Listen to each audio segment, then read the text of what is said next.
आज आईच्या हातचं प्रेम पराठ्यात भरलंय. कारण पनीर स्टफ पराठा तयार होतोय असा की पहिलाच घास घेतला की मन भरून येईल.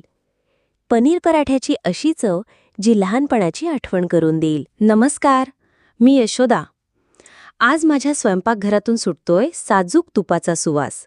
कारण मी बनवतेय पनीर स्टफ्ड पराठा. सकाळच्या प्रेमाने भरलेला नरम गरम आठवणींचा स्वाद. आठवतंय, लहानपणी आई डब्यात टाकायची हा पराठा आणि दप्तर उघडता क्षणी सगळ्यांना त्याचा वास यायचा. तो गरम पराठा आणि बरोबर थोडंसं लोणचं. शाळेच्या डब्याची सगळ्यात खास गोष्ट होती. चला तर मग बघूया यासाठी काय काय लागतं. गव्हाचे पीठ मऊसूत पराठ्यांसाठी. किसलेलं पनीर गोडसर नरम भरावासाठी. हिरव्या मिरच्या, आले आणि कोथिंबीर चवदार तडका देण्यासाठी. मीठ आणि मसाले आठवणी जागवणारे.